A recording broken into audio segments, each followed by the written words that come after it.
tarde, boa noite. Mais uma vez aí, seja bem-vindo ao nosso podcast Verso a Verso. Estamos aqui mais uma vez aí, como sempre, né? Com um conteúdo bem bacana aí pra você. Antes de a gente começar aqui, antes de mais nada aí, de a gente se apresentar aqui, fazer alguma introdução, se você não é inscrito no canal, se inscreva no canal, ativa as notificações dos sininhos aí, que estão aí. Compartilhe esse vídeo para mais pessoas, para que as pessoas possam ser alcançadas pelo conteúdo que está aqui. E o mais importante é dar o seu like, dar o seu joinha lá, porque vai ser muito importante para o crescimento aí do canal. Eu tenho certeza que você vai gostar aí dos conteúdos que a gente tem, né, planejado e tem falado sempre aqui, porque a gente tem conteúdo para mudar a maneira como você se relaciona com a palavra, né? Porque a gente estuda o verso a verso da Bíblia, a gente lê verso a verso e a gente entende que é importante estudar e entender o conceito da época, entender o conceito para quem estava sendo escrito aquele livro e tudo mais, e a gente consegue tirar várias revelações aí do próprio Deus da palavra, né? É Verdade, isso mesmo? né? É isso mesmo. É isso mesmo. Estudar verso a verso faz com que a gente não se perca na ideia geral da Bíblia, né? Exatamente. E é engraçado que a gente está falando sobre o livro de João, e é no verso a verso que a gente entende ali um pouquinho até mesmo da característica de João mesmo, né? Ele começando ali, tipo, um homem mais fechado, assim, mais duro, né? Tipo, meio Pedrão, assim, né? E aí depois você vai ler os demais livros, você vê o quanto ele mudou e foi transformado, né?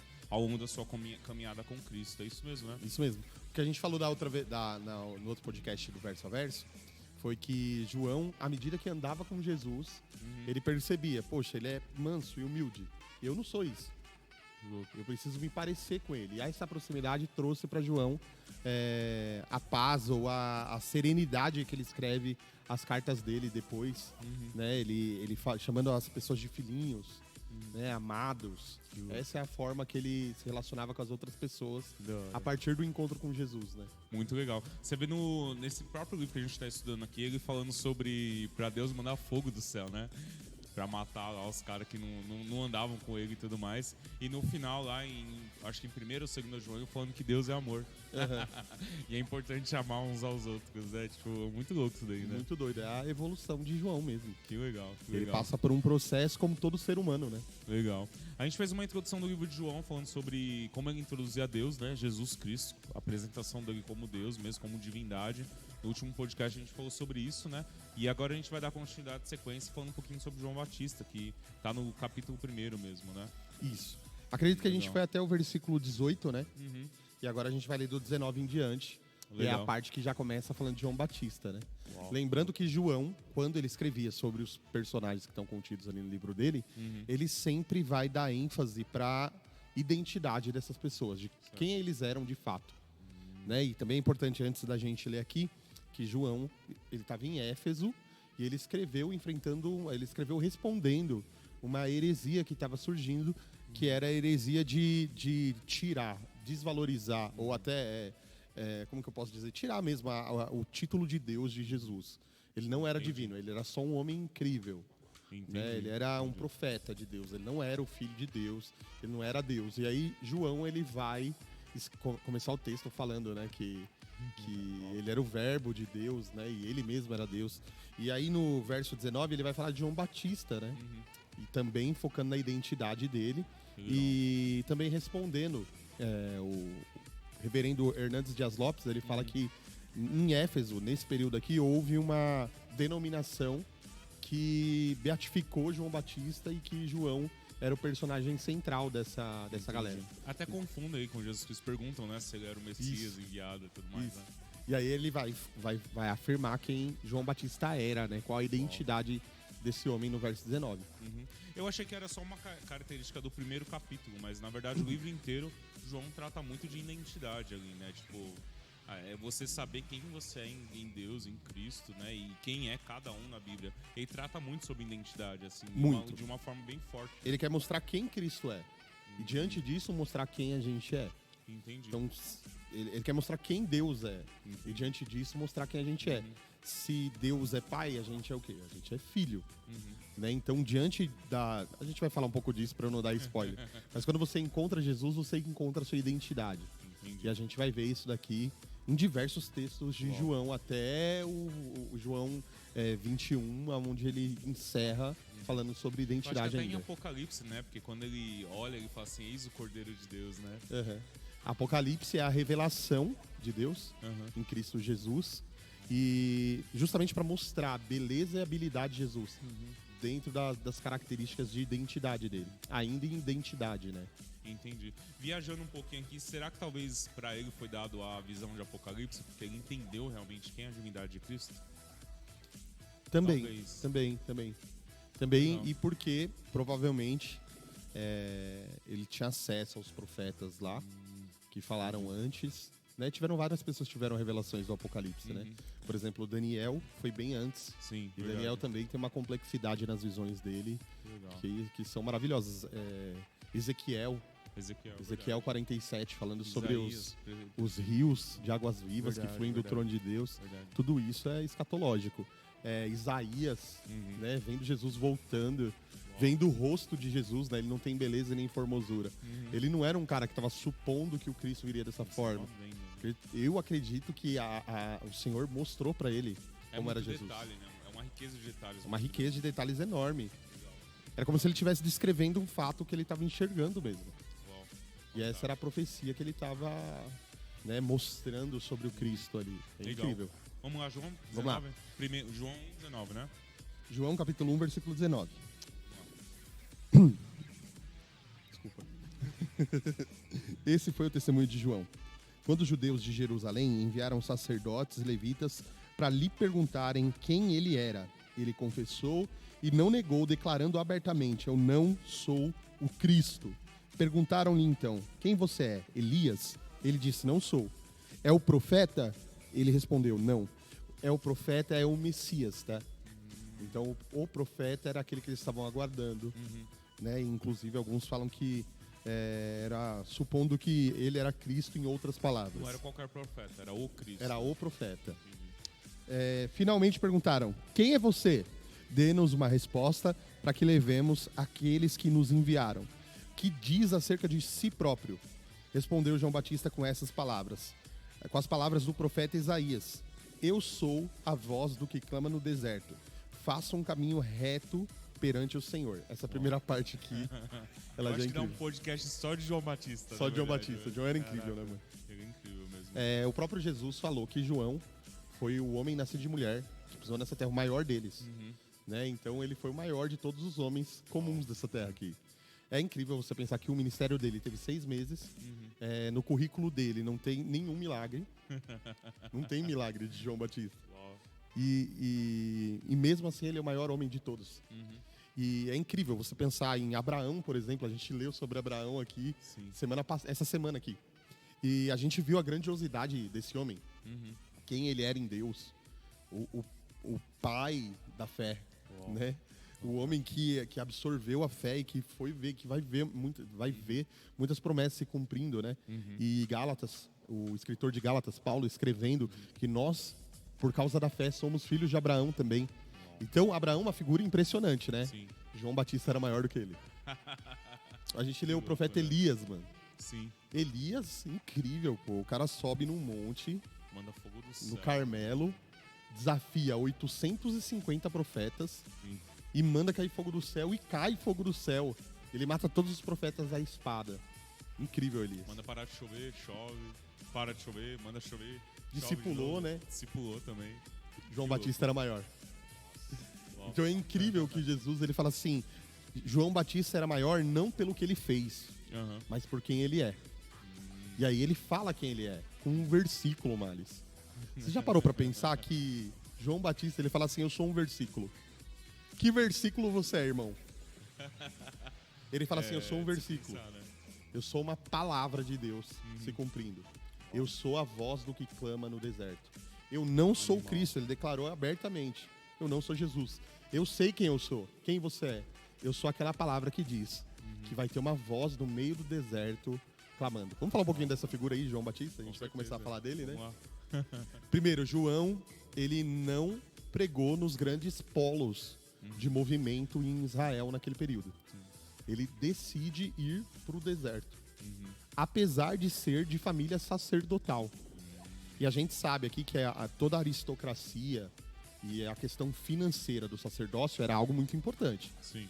relevantíssimo, relevante ao máximo, principalmente numa época de extrema pobreza. Entendi. Então João, ele tinha meio que garantido o sacerdócio familiar.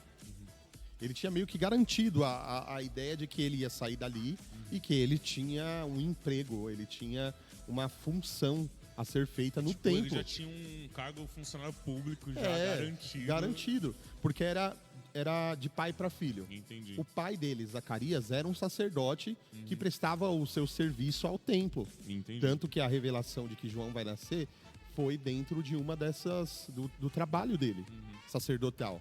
Então, esse trabalho era remunerado, eles trabalhavam, inclusive os dízimos e as ofertas também sustentavam os que eram, trabalhadores do templo, os oficiais do templo. E João tinha essa garantia. Ele escolhe virar as costas para toda a badalação do templo, para toda a badalação daquele centro religioso e ir para o deserto pregar.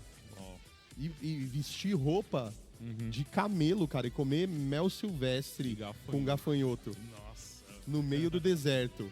Né? Ele sai do âmbito de todos os holofortes e vai para um lugar aonde não tem movimento, anunciar o Cristo. E que decisão, né, fazer isso, né? Uma decisão enorme, de tudo, junto né? com o pai e com a mãe.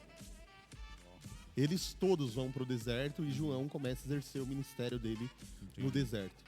Né? Lembrando que ele também nasceu de maneira miraculosa. Isabel, a sua mãe, era uma mulher também, provavelmente estéril, idosa, que gerou um filho. E gerou por quê? Porque Deus tinha uma promessa para se cumprir. Sim. E dentro dessa promessa era necessário que alguém precedesse o Cristo. Então Deus olha para Isabel e fala assim, olha, essa mulher vai conceber essa palavra. E aí João nasce sabendo que ele era o cumprimento de uma palavra. A igreja de hoje, Malis, ela existe nos moldes de João Batista. Entendi. Não que João é incrível e um santo para nós, né? Que ele é diferente de nós em qualquer aspecto. Mas quando nós olhamos para a função de João, aplainando os caminhos para o rei, pregando arrependimento antes que o rei chegasse, falando, eu sou o amigo do rei, eu não sou o Cristo. Sim. Eu sou aquele que prepara o caminho para o Cristo. A igreja tem esse papel. A igreja não é o Cristo. Ela é aquela que está preparando o terreno para que o Cristo venha. Exato. Então esses são os moldes que nós carregamos hoje. Precisamos saber que nós não somos o Cristo. Nós não temos o poder de oferecer a salvação a um cidadão nessa terra. Mas que o sangue de Cristo é poderoso para isso. Tem até o lance da implantação do reino, né? Como Tem, se tivesse essa condição, né? Na verdade. Aí a gente vai entrar num lance escatológico mais complicado. Tá bom, deixa Mas, lá. basicamente, existe uma galera que acredita que está plantando o reino de Deus. E quando o reino de Deus tiver plenitude aqui na Terra e cristianizarmos as esferas sociais, aí o Cristo volta para liderar uma coisa já pronta. Entendi. Eu não acredito assim. Eu acredito que Jesus vai voltar no maior caos de todo, porque a Bíblia diz isso. Exato. Né? E ele que vai organizar as coisas e implantar o reino. Agora é óbvio, a gente prova do reino aqui. Sim. Né? A comunidade que você frequenta, quando os irmãos se reúnem, é como se fosse um pedacinho do Éden de novo, aonde a viração do dia acontece. Uau. Mas a plenitude vai acontecer só quando Jesus voltar. Sim. De fato. Essa é a forma que eu acredito. E aí, sobre João ainda, ele sabedor de quem ele era, ele declara que ele era uma palavra, né? E essa convicção precisa penetrar o nosso coração. Nós somos uma palavra também. A gente está aqui hoje reunido porque tem uma palavra aqui que a gente carrega dentro de nós. De que Jesus vai voltar e não vai tardar. E essa palavra, ela penetra o nosso coração como penetrou o coração de João Batista. Sim. E quando esse reino vem, quando esse rei chega, o reino dele chega junto. Uau. Quando esse rei chega, todo joelho se dobra e toda língua confessa o nome dele.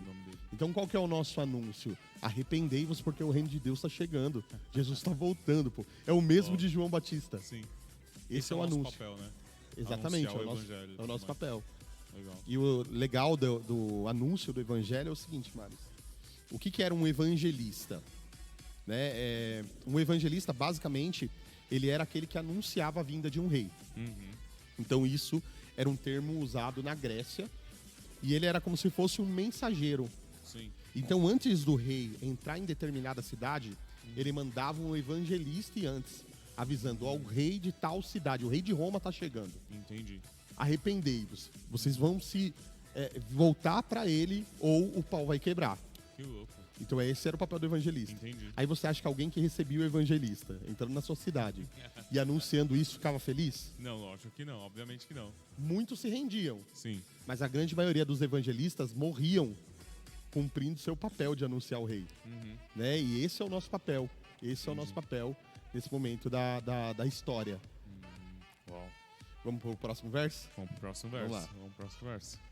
E é engraçado que João, ele, na verdade, ele tinha a convicção do que ele era, mas ele já tinha sido anunciado por Isaías e tudo mais, né? Ele é a voz que Malaquias também, né? A galera toda falou sobre João também. Caraca, que louco, né? Será que quando ele lia a Bíblia, ele via de si mesmo? Tipo assim, isso aqui sou eu. Com certeza, ele anuncia.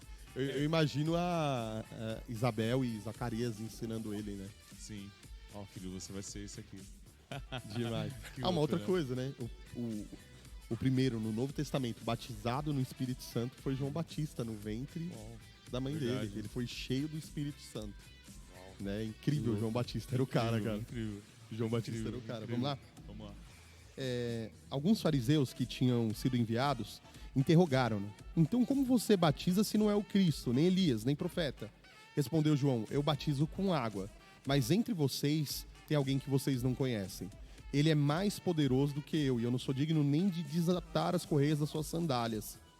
Tudo isso aconteceu em Betânia, do outro lado do Jordão, aonde João estava batizando. É legal esse termo aqui, desatar as correias das suas sandálias, porque existiam 3 tipos de servos, né? Sim. Existia aquele que cuidava dos bens do seu senhor, existia aquele que cozinhava e servia, e existia o servo que era o mais ralé, vamos dizer assim. E ele ficava na porta para tirar as sandálias do senhor que estava chegando e lavar os pés dele. Caraca. Então ele era o menor dos servos. Ó, vi uma chave aí, hein? Tem uma chave aí, com toda certeza. A gente vai falar sobre ela depois em João 13. Aí, quando a gente olha, então, ele falando assim, eu não sou digno nem de desatar as sandálias dele. Sim. Ele é tão grande e precioso que eu não sirvo para ser nem o menor servo dele. Ele estava falando. E aí a gente contrastar isso com o pensamento de que aqueles caras olhavam para João como Cristo e ele falar que Jesus era infinitamente maior do que ele. Sim. Eu não sou digno nem de desatar a sandália Que louco. dos seus pés. Uhum. Então a gente olha um João sabedor de quem ele era. E a vista dos fariseus era tipo, esse cara é um risco, esse cara que tá pra vir. Com certeza. Que a gente não conhece ainda, né? Uhum. A gente não sabe quem ele é ainda. E pensa o desespero quando viu Jesus mesmo vindo, né? Tipo, A gente vai ver aqui ele você- falando, ó. Aí, ó, verso 29. No dia seguinte, João viu Jesus aproximando-se e disse, vejam, é o Cordeiro de Deus que tira o pecado do mundo. Que louco. É aquele a quem me referi quando disse, vem depois de mim um homem que é superior a mim, porque existia antes de mim. Eu mesmo não conhecia, mas por isso é que vim batizando com água, para que ele viesse a ser revelado a Israel. Então João deu o seguinte testemunho, eu vi o Espírito descer dos céus como pomba e permanecer sobre ele. Eu não teria reconhecido se aquele que me enviou para batizar com água não me tivesse dito, aquele sobre quem eu colocar o meu Espírito, e esse Espírito descer e permanecer, esse é o que batiza com o Espírito Santo. Eu vi e testifico que esse homem é o Filho de Deus. Mano, eu não sei quem tá em casa tá assistindo isso daqui, mas minha cabeça agora deu... Mano, quase explodiu aqui. É muita informação, velho. Muita informação. Tem muita informação nesse texto aí que... Caraca, mano, tem muito detalhe aí, Vamos velho. pegar por partes. A parte que ele fala, isso daí é o Cordeiro de Deus que tira o pecado do mundo. Sim. A gente sabe que existia uma diferença entre o sacrifício substitutivo do Antigo Testamento e o sacrifício de Cristo. Esse sacrifício substitutivo, ele funcionava da seguinte forma. Antes do homem comer no Éden o fruto do conhecimento do bem e do mal, e o pecado adentrar a sua existência, a palavra de Deus era a seguinte: se você comer desse fruto, você vai morrer. Sim. Ponto final. Deus cumpre isso. Né? Se o homem comesse, ele ia morrer. Contudo, o homem come e ele percebe a sua nudez. Certo. E aí, você imagina, o homem tem uma existência, que era uma existência mínima na época lá de 900 e tantos anos. e depois ele acabar e ele desaparecer na história. E não existir nada depois disso, porque a morte é ausência de vida. Sim, exato. O que Deus propõe? Adão, uma vida de 900 e tantos anos sem mim vai ser terrível, cara. Imagina. O que eu vou fazer por você, já que você errou? Gênesis 3, 21. Ele sacrifica um cordeiro e cobre Adão. A vergonha... O próprio Deus. O próprio Deus. Era um cordeiro de Deus. Sim. Só que aquele cordeiro, ele precisava ser sacrificado de tempos em tempos. Aquele cordeiro, ele precisava ser... o primeiro foi o de Deus. Mas o restante dos cordeiros, Adão criava e ele tinha que sacrificar. Caraca. Para se cobrir a vergonha da sua nudez e poder se relacionar com Deus. Depois nós vemos Abel sacrificando, os filhos de Deus sacrificando, nós vemos Noé sacrificando. Por que eles sacrificavam? Isso tudo antes do testamento de Moisés, Sim. antes da lei. Eles já sacrificavam, porque eram pré-anúncios do sacrifício de Cristo, Entendi. prometido a Eva, Adão, e um decreto para a serpente. Do ventre da mulher sairá aquele que pisará a cabeça da serpente e será ferido nesse processo. Então olha como isso é organizado. Esses cordeiros todos da lei serviam para cobrir o homem do pecado. Ele não tinha o poder de tirar o pecado. Que louco, mano. Inclusive, Davi, no Salmo 52, eu acho que é o que ele ora pedindo perdão a Deus, é o Salmo 51. Ele fala o seguinte: Deus, eu peço que o Senhor tire de mim o meu pecado. Ele estava orando não para que o pecado fosse coberto, mas que o pecado fosse arrancado dele. Ele estava orando para que esse pecado fosse arrancado dele. E aí a gente vê quando João olha para Jesus, ele aponta para Jesus e fala: esse daí é o Cordeiro de Deus que não vai cobrir o pecado do mundo. Sim. Ele vai tirar o pecado do mundo. Uau. Né? E aí talvez o irmão que está assistindo aí fala assim: ah, mas não tirou, né? Não tirou, porque eu peco ainda, você peca ainda. O tirar o pecado do mundo é que a morte e o pecado são inimigos a serem colocados debaixo dos pés de Jesus. Sim. Porque qual que era a promessa? Ele vai pisar a cabeça da serpente. Exato. E no texto em Salmos, ele fala que vai colocar todos os inimigos como estrado nos seus pés. Debaixo dos seus pés. Ele vai vencer cada inimigo, Males. Sim. E a morte é um deles, o pecado é outro deles. E um dia nós vamos estar em uma existência. 1 Coríntios 15, 43. Onde está a morte, a sua vitória? A gente vai procurar a morte e não vai encontrar. E aí tem o porquê. Por que a morte não existe? Porque Jesus venceu o pecado. Aonde está a morte, o teu aguilhão? O aguilhão do pecado, da morte é o pecado. Então qual que é a força da morte? É o pecado. Ele não vai mais existir. Porque Jesus há de colocar debaixo dos seus pés a morte e o pecado. E um dia a gente vai acordar falando: cadê a morte? Cadê o pecado? Aquilo que aflige a gente não vai existir mais. Porque Jesus é o Cordeiro de Deus que tira o pecado do mundo. Nossa, velho. Né? E isso é incrível, E né? a conexão que faz com o Corinthians é fantástica, né? É incrível. Que aí dá Faz com mais tudo, sentido, né? realmente. Faz com Se a gente tudo, pegar né? e ler Apocalipse 5 aqui, a galera vai cair assim, ó, de costa, porque Sim, com Apocalipse certeza. 5, João vê o Cordeiro de Deus Aham. pegando o rolo das mãos do Pai e falando: eu sou justo para aplicar essa nova era na Terra, né? Só ele pode ser. Só ele aplicar pode. isso Aí surge a canção do Apocalipse, né? É verdade. Daí que surge. Que Fala: louco. digno é o Cordeiro que foi morto, né? Ele é digno. Ele é. Ele é digno de colocar as coisas em ordem de novo e de vencer cada inimigo que ele prometeu Que que animal. venceria. Né? Então essa vista profética é animal, né, Mari? Sim, com Você certeza. imaginar que ele viu, a galera viu Cristo crucificado na esperança de que um dia não existiria pecado. Exato. E como que a gente vive hoje? Na mesma esperança de João. Uhum. Ele é o Cordeiro que tira o pecado do mundo. Que louco, Né? né? A mesma esperança Sim. está no nosso interior. E é engraçado porque ele fala assim, eu acho que é o próximo verso que você vai ler, que ele fala assim: eu não acreditaria se quem me enviou não tivesse dito pra mim. Tipo, ou seja, ele recebeu a instrução do próprio Deus acerca de Jesus Cristo. Então, quando ele olhou pra Jesus, ele sabia no seu espírito que era ele, né? De fato era ele. Nossa, que animal esse daí. Animal Muito demais, louco isso é daí. muito doido, velho. Nossa. E aí João fala assim: eu batizo com água, mas ele batizará com o Espírito Santo. Sim, tem uma chave aí Tem também. outra chave aqui enorme, cara. O batismo com o Espírito não é só a oração em línguas. Sim. Né? Na verdade, eu acredito que ora em línguas também. Mas eu acredito que é muito maior do que isso. O Espírito Santo é a capacidade da ativação da pregação de João Batista. Ele pregava arrependimento, mas o arrependimento por meios da moralidade não poderia acontecer. Porque o homem não tinha força, a lei era para condenar. Olha o quanto você é ruim. Esse é o padrão de Deus. A lei era um padrão que condenava. Sim. Entendeu? Não é que ela é ruim, ela era boa, ela era perfeita. Ruim sempre foi o homem. Né? A lei está ali para ser aplicada. Quem é ruim nessa história? A lei? Não, é o homem. Exato. O homem era ruim, não conseguiria aplicar, e aquele era o padrão de Deus. E aí João fala assim, caramba, cara, ele está diante de mim, ele vai batizar com o Espírito. Sim. E a gente aprendeu aqui, Ezequiel 36, 26. Para que o Espírito Santo serve?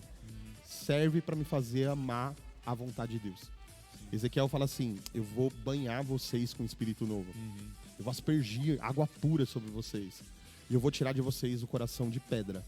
E eu vou colocar dentro de vocês um coração novo, um coração de carne. Porei dentro de vós o meu Espírito. E esse Espírito fará com que vocês façam toda a minha vontade. Então, a gente falou aqui, eu acho que na última, que o problema é o que a gente ama, né? A gente estava conversando sobre isso, né? Por que a gente toma coca, né? A gente deu esse exemplo. Verdade. A gente toma 2 litros de coca por dia. Brincadeira, hoje eu não tomei. Hoje eu tomei água. Tô fitness. Fitness. Finites. Entendeu? Quem tem ouvidos, ouça. A gente toma Coca-Cola sabendo que o negócio desentope pia, amolece osso. Verdade, né? O que mais Coca-Cola faz? Desenferruja. Desenferruja a corrente, né? Limpa prata. Limpa prata, pô. Aí a gente pega o negócio e toma. Por quê? Porque a gente ama aquilo. Sim. Mesmo sabendo que faz mal. Verdade. A gente ama e a gente faz. Então, qual que é a proposta de Jesus pra gente? Você não vai mais estar em comunidade porque tem que estar. Você vai estar em comunidade porque você vai amar estar em comunidade. E eu quero que você ame, eu vou colocar o meu espírito para que você ame isso. Você não consegue amar a minha vontade. Você não consegue amar o meu caminho. Você não consegue amar, dizer que não pro pecado. Mas eu vou te ensinar a amar isso. Eu vou te ensinar a amar aquilo que o ser humano comum não ama. Colocando dentro de você o meu espírito. E aí, Efésios vai dizer que o Espírito Santo, o batismo nele, é o penhor e a garantia de que a gente vai herdar a terra. De que a gente vai herdar em Deus a nossa herança em Deus, que é a terra, né? A gente vai restaurar essa parada toda aqui. Exato. A gente vai herdar a terra. E aí, a garantia é qual? O Espírito Santo. Ele é o selo, o penhor, a garantia de que a gente vai morar nessa terra. Que louco, mano. Eu tiro isso da onde, Miles? De Efésios, óbvio. Mas tem um texto de Deuteronômio que fala assim, se vocês desobedecerem, vocês vão perder a terra. Aí todo o Antigo Testamento se passa com Israel perdendo a terra. Perdendo e ganhando. Perdendo e ganhando. É terrível. E aí Deus fala assim, mas eu vou batizar vocês com o Espírito e ele vai ser uma garantia, que você nunca mais vai perder a terra. Aí quem tem o Espírito tem o quê? A garantia de que não vai perder a terra nunca mais. Aí João Batista fala assim, eu batizo com água. Isso aqui para arrependimento. Mas vem alguém depois de mim, cara, que vai dar um selo em vocês, pra vocês nunca mais perderem a terra. É incrível, o João era... Nossa, é incrível demais. E só frisar muito bem aqui, porque, assim, penhor não é qualquer coisa que você penhora, né? Você penhora algo que é muito precioso pra você. E o penhor é justamente por isso, porque você vai deixar algo na certeza que você vai voltar lá e buscar novamente. Ou seja, tem que ser algo de valor. E aí você vê Cristo deixando o espírito dele como penhor, ou seja, ele vai voltar pra buscar. E isso é certeza. E uma outra parada, né, Malis, que é incrível, é ele perceber também que a gente precisaria de algo, assim. De algo, né? Caraca. De uma garantia. Caraca, E ele fala, eu vou deixar como garantia pra vocês o Espírito. Eu vou abrir Sabe o que é mais louco? aí. A gente tá aqui, talvez o irmão que tá em casa, não perceba o clima que a gente tá aqui. Exato. O Espírito Santo de Deus tá aqui, mano. Com certeza. E sabe o que ele tá falando pra gente? Eu garanto, Jesus vai voltar pra vocês. É isso. Vocês são propriedade É dele. isso, mano. É isso. Né? E você que arrepiou aí em casa também, Lógico, sentiu a presença do com Espírito certeza. Santo, isso que você tá sentindo é uma garantia. É uma garantia de que ele vai voltar, cara. E essa presença que você tá sentindo não é só uma sensação, é uma pessoa. Sim. Ele deixou uma pessoa pra garantir. Uma parte dele, que é ele mesmo, ele é em plenitude, cara, o Espírito Santo. E ele tá aqui. Queima no coração, arde no corpo e tudo mais. É a certeza de que você não é seu salvador. E não vai depender de você. Porque ele tá dando o espírito dele, tá colocando, sabe, mudando o seu coração de pedra, colocando um coração de carne, obrigando você a amar a lei dele, né? De certa forma, ou seja, nada por você. Nada. Se alguém acha que a salvação dependia de alguém... Aqui ele já colocou tudo na mão de Jesus, cara. Exatamente. Eu batizo com água, mas vem alguém depois de mim que vai batizar com o Espírito Santo. Isso homem nenhum consegue produzir. O maior homem, profeta, que pisou na terra foi João Batista. E ele não conseguiu dar o Espírito Santo pra ninguém, cara. Caraca, velho. Né? Como que a galera acha que o pastorzinho, me perdoa, cara, o pastorzinho daqui da Larga, pra não falar de ninguém, tem o poder de batizar alguém por vontade própria. Eu vou fazer um culto de batismo no Espírito Santo. Quem sou eu, cara? Não tem como. Quem sou eu? Quem batiza no Espírito Santo é o Cristo, cara. Sim. Ele batizará com o Espírito Santo. Que louco. Né? E quando ele está num ambiente, ele batiza. Sim. Né? E aí a gente está submisso à vontade dele. Mas não tem como a gente controlar isso. Né? A nossa parte. Né? Legal que ele termina falando assim: eu testifico que ele é o Filho de Deus. João Batista falando: eu sei quem eu sou e eu sei quem ele é. E João, o escritor desse texto, ele coloca ênfase tanto na identidade de João quanto na identidade do Cristo para João. Caraca. Quem Cristo era para João. E ele fala que João testificou, ele é o Filho de Deus. Né? E testificação é o seguinte, Miles: alguém precisava confirmar a história de Jesus. Alguém precisava. Né? Era a validação, segundo a lei de Moisés. E aí veio um homem validar. Ele era a testemunha de Jesus. Ele é o Filho de Deus, porque eu vi o Espírito descer sobre ele e permanecer. Amém. Demais. Vamos pro próximo? Vamos lá, senão a gente não consegue. 35. No dia seguinte, estava João ali novamente com seus 2 discípulos. Quando viu Jesus passando, ele disse: vejam, é o Cordeiro de Deus. Ouvindo ele dizer isso, 2 dos seus discípulos seguiram Jesus. Voltando-se e vendo Jesus, os 2 que o seguiam, perguntou-lhes: o que vocês querem? Eles disseram: Rabi, que significa mestre, onde você está hospedado? Essa parte que é incrível também. Vê que João não servia com interesse próprio, cara. Os discípulos que andavam com João decidem seguir Jesus, uma vez que Jesus era o sentido da pregação de João. Sim. E João fica feliz pra caramba. Cumprir meu papel. Aí a gente fica triste quando alguém fala assim: o Senhor tá me guiando pra tal ambiente, pastor. Aí a gente, oh meu Deus, Jesus, eu tô seguindo Jesus, cara. Na minha igreja, pô. Como você tá largando minha igreja e indo pra outra? Sim. Você é meu, pô. Tô te formando pra mim. Posse, né? Não, você não tá formando pra você. Você é só o amigo do noivo. Você aponta pro noivo. Sim. Você fala que o noivo é maior que você. A treta toda disso, Maris, que a gente vai ver nos últimos dias, ou no último dia, quando Jesus voltar, é que ele vai chegar diante dos cafetões. Cafetões, eu acho. Cafetões. Sabe o que é um cafetão, né? Um cafetão é quem prostitui alguém por lucro. Certo. Esse é um cafetão. Imagina o cara que fez isso com a noiva de Cristo, cara.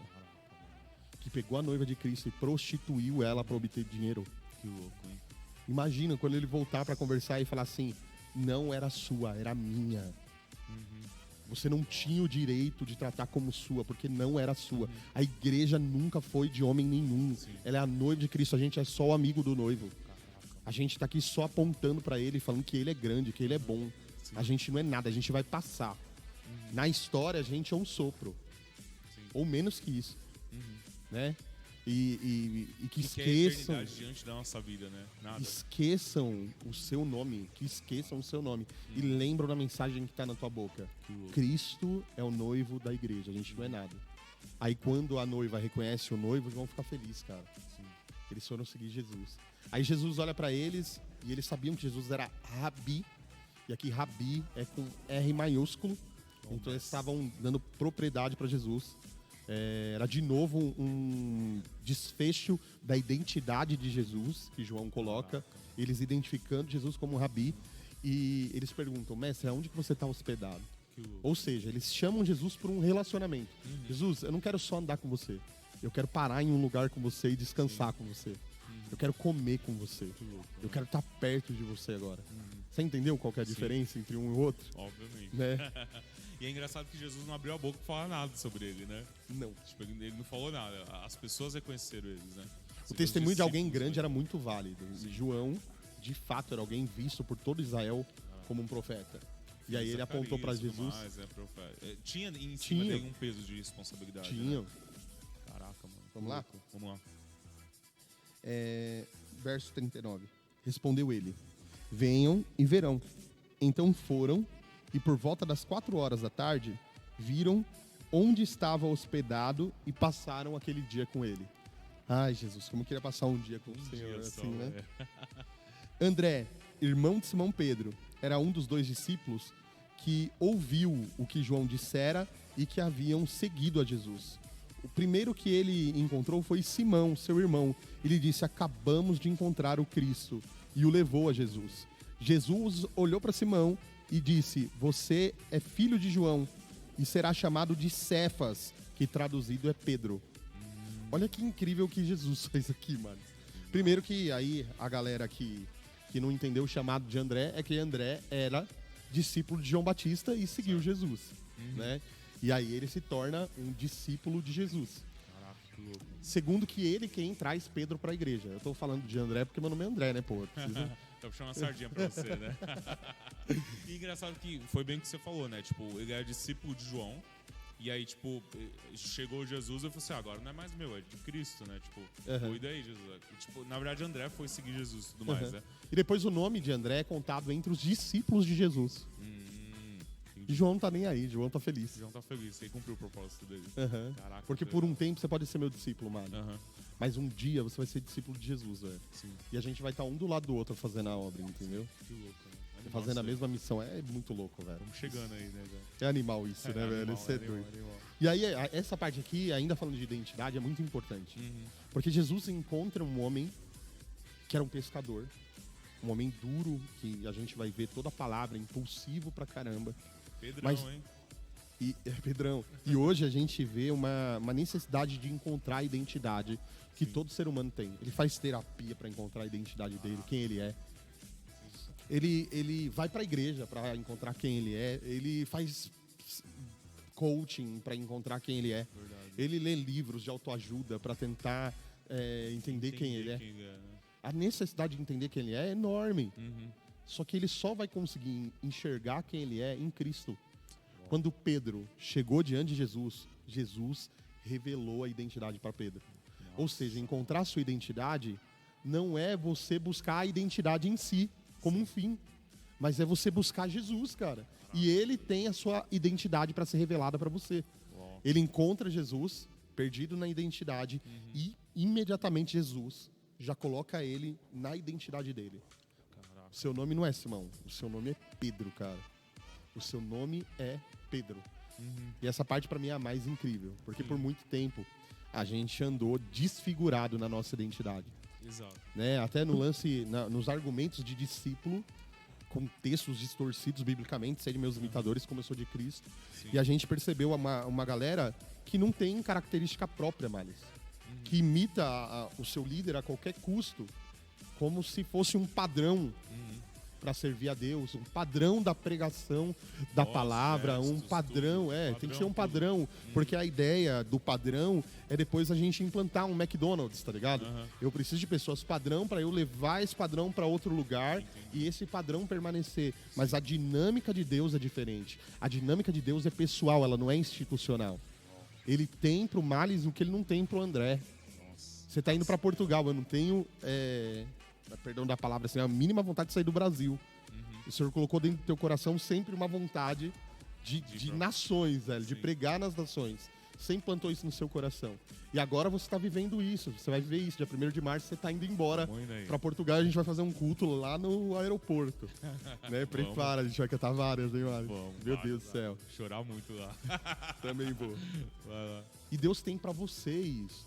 Apesar de hoje a gente caminhar numa dimensão de que eu sou seu discipulador. Sim. Amanhã você tá caminhando com Cristo, cara, e você é discípulo de Jesus. Caraca, e eu tô feliz, cara. Sim. Porque agora a gente vai estar lado a lado compartilhando as dores do ministério, mano. Chorando as dores do ministério lado a lado agora. Agora você não é um bebê que vai comer de mim. Sim. Você vai ser um adulto que vai produzir o seu alimento, cara. E essa é a alegria. de você encontrar a sua identidade em Cristo. Uhum. Porque a sua identidade em Cristo é o mais importante. Sim. E ela vai definir as suas tarefas em Cristo. Uhum. Entendeu? Entendi. Então, mano, você não é o Carlos, você é o Malice, pô. Calma. Abri até tem um podcast que a gente fez aí sobre o Você Conhece, que aí tem eu falando e tudo mais. E agora, lendo o texto, tipo, é engraçado falar assim, né? Que eu lembro muito bem que quando eu entrei na Lar, eu falei assim, eu não conhecia Cristo. Eu ouvia falar sobre ele, eu achava que, tipo, ele fazia milagres, era pra mim, algumas coisas, tipo, profeta das nações, tá falando sobre ele, não sobre mim, mas assim, eu não conhecia Cristo propriamente dito. Eu sabia que ele existia, sabia que eu tinha salvação, que eu era batizado e tudo mais, mas conhecer profundamente ele, não conhecia. E aí você vê esse lance de identidade, porque quando você conhece ele profundamente, você tem um relacionamento com ele, e ele se revela pra você no seu propósito, no seu chamado, aí tudo faz sentido. Porque aí você entra realmente dentro do propósito que ele tem pra sua vida. Já tentei pra fora várias vezes, não consegui. Demais isso, eu ia falar disso. Mano. Entendeu? Tipo, não consegui, não tive êxito nisso. Mas quando eu entendi quem ele é E foi o suficiente. E foi o suficiente. Pra mim, ele era o suficiente. Eu não queria mais ir pra fora ou fazer as coisas, ser pastor, mano. Nunca mais passou pela minha cabeça. Mas o meu propósito nele revelou quem eu sou de fato, entendeu? E eu não sou dono de mim. Né? Ele é meu senhor, ele é meu dono praticamente. Eu sou servo apenas. E aí eu entendi aonde ele queria me levar. Na verdade, ele me conduziu aonde ele queria que eu fosse, né? Ou seja, você só encontra a sua identidade de fato quando você tá nele. E eu procurei minha identidade de várias formas, velho. E é muito louco porque assim, aí a galera vai falar, pô, encontrei então o caminho, vou buscar Cristo pra que eu encontre a minha identidade. E tá perdido também, não vai ser assim. Esse não é o processo real das coisas. Sim. É um processo meio que é espiritual, mas é natural, é fluido. É procurar ele por um fim, por quem ele é. E não por um meio. Tipo, eu vou procurar ele porque aí eu encontro isso, aquilo. Não são trocas, barganhas. Mano, ele é Cristo, pronto, acabou. E ele tem que ser suficiente pra você. Pronto. E o processo todo com você, assim, eu achei muito... É o de Pedro, velho. Porque, não sei se você lembra quando você chegou, mas, primeiro, o envolvimento ministerial não é que estava prejudicado, mas ele estava ferido. Sim. Ele estava ferido. O projeto, o processo ministerial. A segunda coisa é que existe uma frustração na identidade. Sim. Né? Porque, cara, se eu preciso ser parecido com alguém para estar no centro da minha identidade, Exato. a gente vai se frustrar, porque a gente nunca vai ser igual a ninguém. E aí a gente percebe, Jesus genuinamente te ama, te chama, você entende o seu valor nele, cara. Sim. O seu valor nele, que ele comprou o Malibu com sangue, cara. Exatamente. O Carlos Brás com sangue. Pecador, caído. Verdade. Ele comprou com sangue. E aí, na hora que você chegou diante dele, ele falou assim, você não é brasileiro, velho. Você é das nações. Né? Então eu tô tirando de você esse lance de pátria aí, porque a sua pátria é superior, é celestial. Olha que maluquice, velho. Doideira. Aí você fala, não, eu sou patriota, pô, quero morar aqui. Você não é isso. Você é o que eu tô falando que você é. E aí Pedro acreditar nisso também é muito louco, né, mano? Louco, é animal, é fantástico. É o lance que eu falei pra quando eu fui te consagrar pastor, né, mano? Te ordenar pastor. Pus a mão no seu ombro e eu falei assim, num casamento, quando você vai casar, você tá diante do pastor lá, ele vai olhar pra você e vai falar assim, eu declaro vocês marido e mulher. Aí você sai de lá, você não é marido, mano. Sim. Você vai aprender a ser. Mas se você crê nisso, você vai ser um bom marido. Sim. É a mesma coisa que acontece quando você está em Cristo, cara. Você precisa crer para ser. Né? Você precisa crer que ele morreu na cruz por você. Você precisa crer nisso. Verdade. E aí é isso que você acredita vai conduzir o teu caminho. Que é o processo de Pedro. Esse é o processo de Pedro. Pedro. Ele deu um nome pra Pedro, identidade pra ele antes de ele se tornar a identidade em si, né? E é o processo, talvez, que a galera tá em casa aí, talvez até entre em parafusos. Tipo, a gente falou no comecinho, né? Vai ser batizado pelo Espírito e pronto. Aí vai ter a sua vida, tipo, virada de ponta cabeça do dia pra noite. E não é um processo de fato, né? Com Primeiro certeza. ele revela a sua identidade, fala assim, você é meu e a minha graça te basta. E aí dentro disso começa um processo, vamos dizer, uma atualização de quem realmente é você, né? E ele se revelando isso. E ele sabe assim, tipo, beleza, o que eu faço? Não é o que você faz, primeiro. Sim. Né? Chegar lá, beleza, Jesus, o que eu tenho que fazer? Não. Caraca, mano. Primeiro é sua identidade, Sim. quem você é. Exato. Né? Quem você é? Você é Pedro. Que louco. E todo o trabalhar de Jesus foi em cima da identidade de Pedro e é exposto aqui no livro de João. Sim. Se você lê João com a ótica na identidade das pessoas, você vai perceber, primeiro, um talento de João do Espírito Santo para escrever sobre isso. Segundo, evidenciando que quando Jesus dá um nome para uma pessoa, ele tem um propósito. Sim. Porque só lá na frente ele vai falar por que ele deu o nome de Pedro. Ele vai falar só lá na frente: Pedro, tu és pedra. E sobre essa pedra eu vou edificar a minha igreja. Então, assim, a nossa identidade, quando ela é revelada, também não é um fim. É um processo. Lá na frente Deus vai falar para você. Na conclusão, a gente está ainda dentro da esfera do tempo. A gente precisa passar pelo tempo, né? E lá na frente ele vai falar para você por que ele mudou a sua identidade. Por que ele revelou essa identidade para você. Né? E todo esse processo é maravilhoso. Que legal. E aí as pessoas confundem que é a questão de ser meus imitadores como eu sou de Cristo. E a gente procura ser, tipo, Jacó, José. A gente quer ser como Jacó, quer ser como José, quer ser como Davi, por exemplo. E existem aí campanhas infinitas nas igrejas, né, sobre essa questão. E nunca quem você é de fato, né? Tipo, você é o André, eu sou o Carlos, o Males. A pessoa que tá em casa bate a mão no peito, você é quem você é.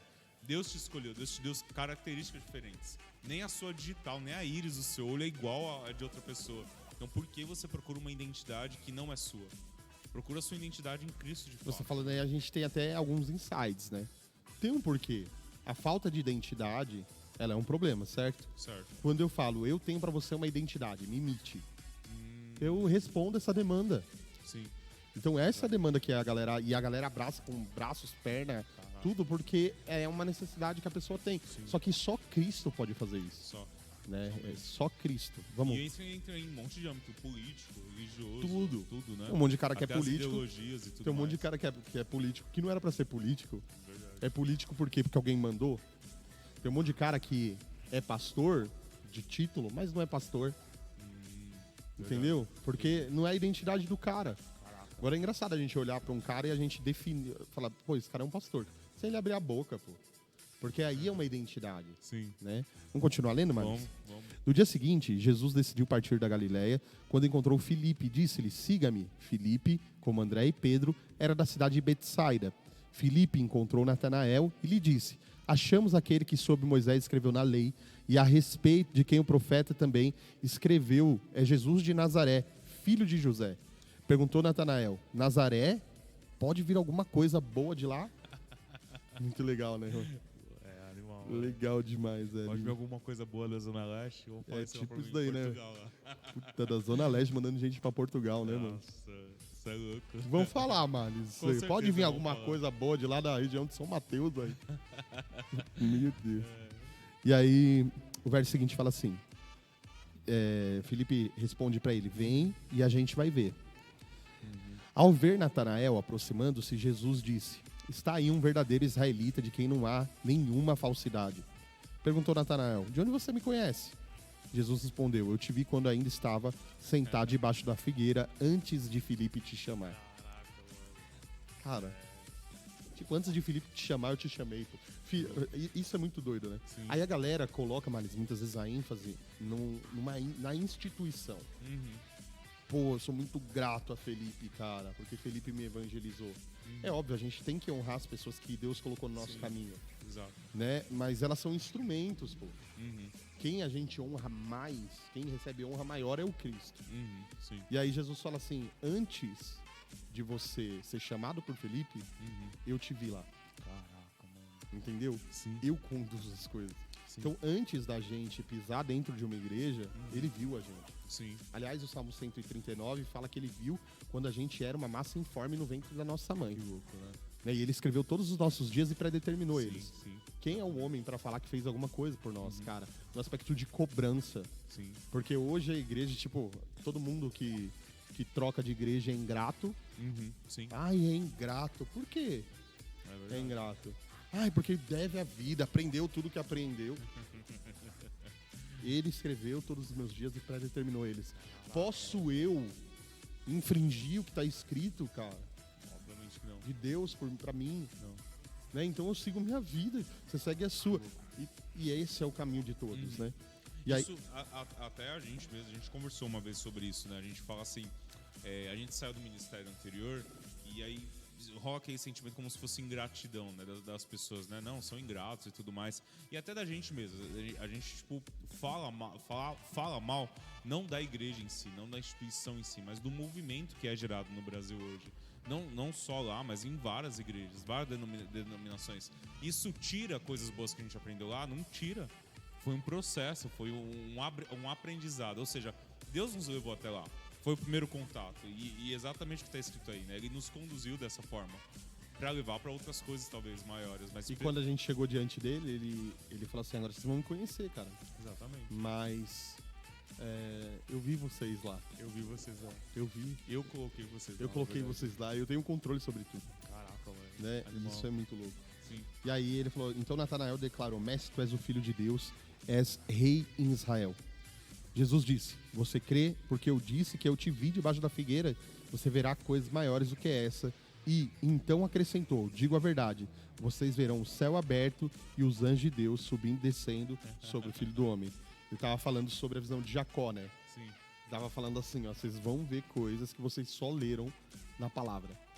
E, cara, a expectativa desses caras deve ter sido muito doida, né? Eu não largava Muito Jesus doido. por nada aí. Eu quero ver o anjo descer e subir, velho. Demais, né? Nossa, animal. E aí a gente termina a nossa jornada de João 1 Caraca, nessa parte aí. que louco, que animal. Muito animal. Animal. Mas o lance da identidade eu acho que pega muito, né, nesse primeiro capítulo, é você entender a sua identidade de fato, né? E buscar a sua identidade somente em Cristo, né? E saber que tá lá. Uhum. Muito Saber legal. que tá lá. Saber que tá lá. E ele ser um fim, né? Que louco, velho. Incrível demais. E aí a gente encerra o capítulo 1. Então fechou, a gente encerra então o capítulo 1. Você que tá assistindo aí até agora, é muito bom ter você com a gente. Então, mais uma vez, compartilha, curte, se inscreve, ativa as notificações de sininho aí. Toda vez que a gente iniciar um vídeo novo, você vai ser notificado por isso, vai ser direcionado pro nosso canal. E é muito bom ter você aí com a gente, né? Deus abençoe, tamo Deus junto. abençoe. Tchau, tchau. Tchau.